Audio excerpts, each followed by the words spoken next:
आज हम एक ऐसे मामले की चर्चा करेंगे जिसमें एक बुजुर्ग पिता ने अपनी पूरी संपत्ति एक सेटलमेंट डीड के जरिए बेटे के नाम कर दी।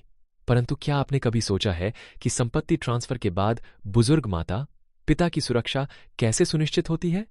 बिल्कुल, ऐसे मामलों में अक्सर भावनाएं और कानून आपस में उलझ जाते हैं।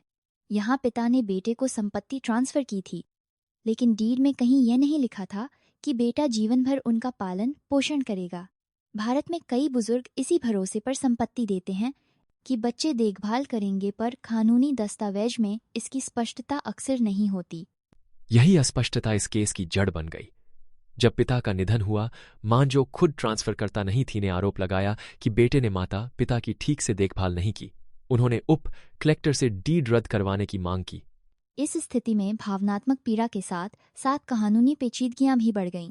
मां की याचिका पर उप कलेक्टर ने वरिष्ठ नागरिक अधिनियम 2007 की धारा 23(1) के तहत डीड रद्द कर दी।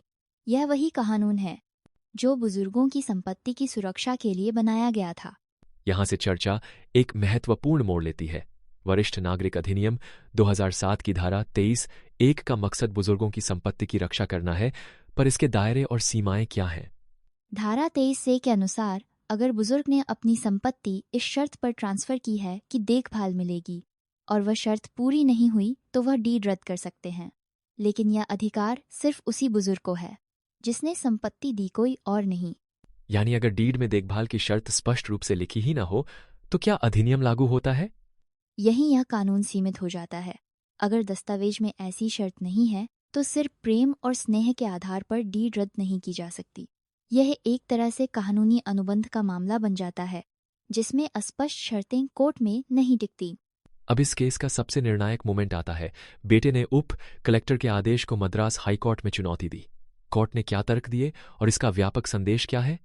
कोर्ट ने बेटे की दलील मानी कि डीड रद्द करने का अधिकार सिर्फ ट्रांसफरकर्ता यानी पिता को है। माँ, जो ट्रांसफरकर्ता नहीं थी, उनके पास यह अधिकार नहीं था। कोर्ट ने यह भी कहा कि डीड में देखभाल की शर्त स्पष्ट होनी चाहिए, तभी धारा 23(1) लागू हो सकती है। यानी कोर्ट ने भावना से ज्यादा कानून की शब्दावली को तरजीह दी। क्या इससे ऐसे मामलों में न्याय की प्रक्रिया प्रभावित होती है? बिल्कुल, ये फैसला बताता है कि संवेदनाओं के बावजूद कोर्ट कानूनी प्रावधानों के अनुसार ही चलता है। अगर डीड में कोई शर्त नहीं है तो कोर्ट उस पर आधारित राहत नहीं दे सकता। इससे यह भी स्पष्ट होता है कि संपत्ति ट्रांसफर करते समय दस्तावेज की भाषा कितनी अहम है। इस केस से निकलने वाले सबक क्या हैं? क्या भारतीय परिवारों को अब संपत्ति ट्रांसफर से पहले कुछ विशेष सावधानियां बरतनी चाहिए? बिल्कुल, यह केस एक चेतावनी है कि भावनाओं के बजाय कानूनी सुरक्षा को प्राथमिकता देनी चाहिए। संपत्ति ट्रांसफर करते समय डीड में साफ साफ लिखे कि बच्चे देखभाल करेंगे, और अगर ऐसा न हुआ तो डीड रद्द हो सकती है। अगर ऐसी शर्तें न हो तो बुजुर्गों के पास क्या विकल्प हैं? ऐसी स्थिति में बुजुर्ग अपनी संपत्ति अपने पास ही रखें या ट्रस्ट वसीयत का सहारा लें। साथ ही प्रोफेशनल लीगल सलाह लेकर ही कोई दस्तावेज तैयार करें ताकि भविष्य में विवाद की गुंजाइश न रहे। समाप्ति से पहले एक तथ्य। 2019 में वरिष्ठ नागरिकों से जुड़े संपत्ति विवादों में 37% मामले दस्तावेजी अस्पष्टता के कारण उलझे। यह आंकड़ा बताता है कि सतर्कता की कितनी जरूरत है।